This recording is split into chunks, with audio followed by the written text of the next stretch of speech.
조종사에게 자기 나침반이라는 건 정말 칠흑 같은 밤하늘의 등대 같은 존재죠. 가장 믿음직한 친구라고 할 수 있어요.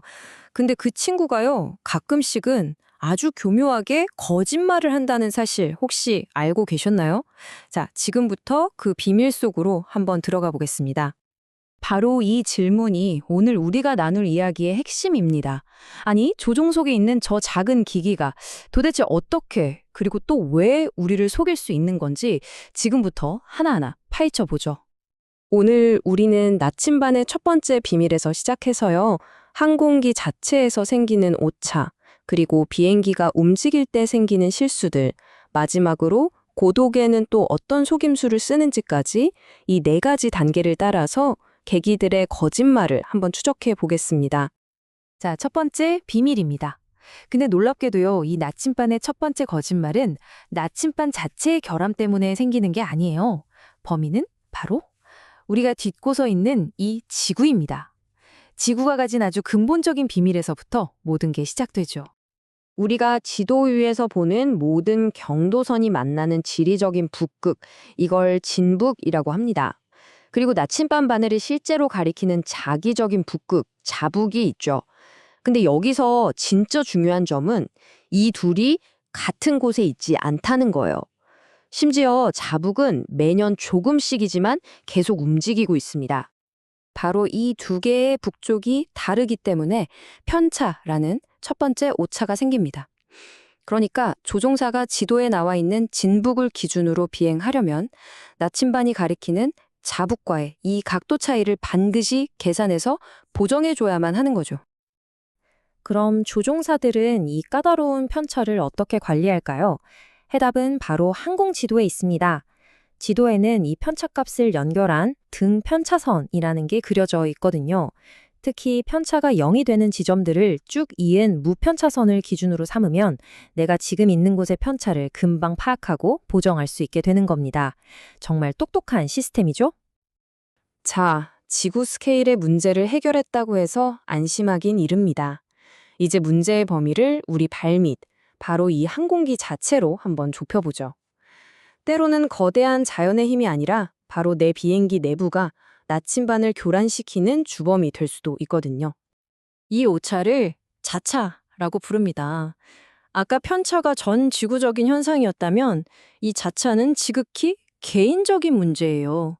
무슨 말이냐면 모든 비행기가 저마다 다른 자차값을 가진다는 거죠. 왜냐하면 내 비행기의 엔진, 수많은 전자장비, 심지어 금속 구조물 하나하나가 전부 다 미세한 자석처럼 행동하기 때문입니다.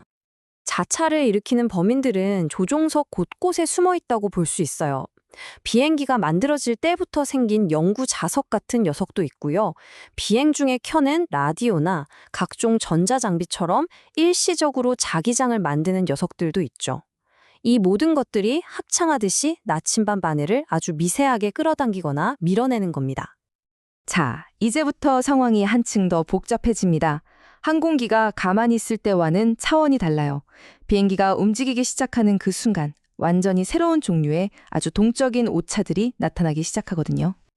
이번 섹션의 주인공은 바로 경차입니다.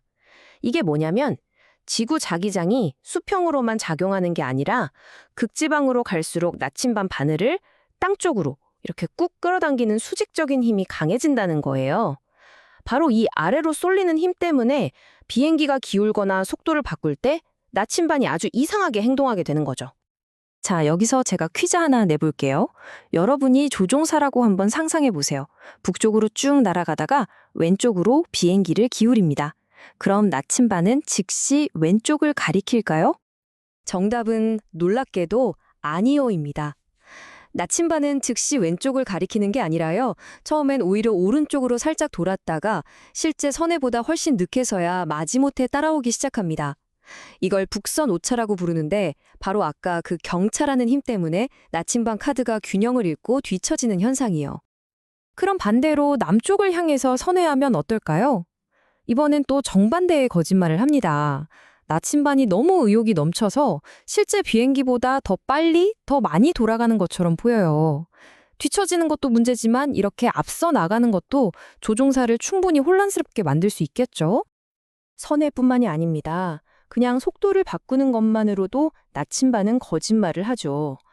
그렇다면 이 가속, 감속 오차는 어떤 방향으로 비행할 때 가장 뚜렷하게 나타날까요?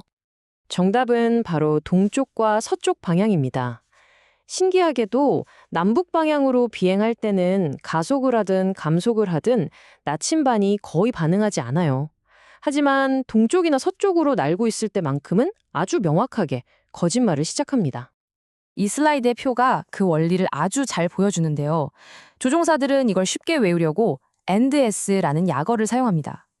여기 보시는 것처럼 A, accelerate, 즉 가속하면 north, 북쪽을 가리키고 decelerate, 감속하면 south, 남쪽을 가리킨다는 뜻이죠. 이건 역시 경차 때문에 나침반의 무게추가 한쪽으로 쏠리면서 생기는 현상입니다. 지금까지 나침반에 대해서만 계속 이야기했는데요. 사실 조종석에서 거짓말을 하는 계기는 또 있습니다. 이번엔 시선을 고도계로 한번 옮겨보죠. 고도계의 거짓말은 어쩌면 훨씬 더 위험할 수도 있습니다. 이건 안전과 직결된 아주 중요한 시나리오입니다. 예를 들어 따뜻한 공항에서 이륙해서 저 멀리 눈 덮인 산 위를 비행한다고 한번 상상해 보세요. 이때 여러분의 고도계는 과연 진실을 말해주고 있을까요? 핵심은 바로 이것입니다. 여러분의 고도계는 당신은 안전한 고도에 있습니다. 라고, 즉 실제보다 더 높은 곳에 있다고 거짓말을 하고 있다는 겁니다. 왜냐하면 차가운 공기는 밀도가 높아져서 수축하는데 이 때문에 계기는 실제보다 더 높은 고도를 표시하게 되거든요. 이게 특히 산악지형에서는 정말 치명적인 위험이 될 수 있습니다. 그래서 조종사들은 이 생존과도 같은 원칙을 항상 머릿속에 새겨둡니다. 온도든 기압이든 높은 곳에서 낮은 곳으로 갈 땐 아래를 조심하라. 항상 실제 고도는 계기가 보여주는 것보다 더 낮다는 걸 명심하라는 뜻이죠. 이런 문제가 생기는 근본적인 이유는요, 고도계가 실제 높이를 재는 줄자가 아니라 공기의 압력을 재서 높이를 추정하는 기계이기 때문입니다. 따라서 실제 대기가 항상 표준 상태가 아니기 때문에 계기가 보여주는 기압 고도와 여러분의 진짜 고도 사이에는 언제나 오차가 존재할 수밖에 없는 거죠. 자, 오늘 살펴본 내용들을 한번 정리해 볼까요?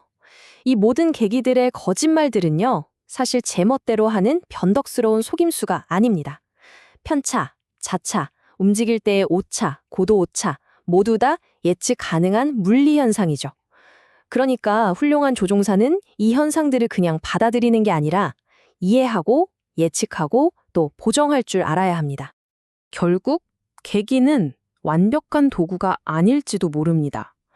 어쩌면 위대한 조종사의 증표라는 건 단지 그 도구를 믿는 것을 넘어서 그 도구가 언제, 어떻게 거짓말하는지까지 완벽하게 이해하고 활용하는 것. 그것이야말로 단순한 비행과 진정한 조종을 가르는 결정적인 차이가 아닐까 그런 생각이 드네요.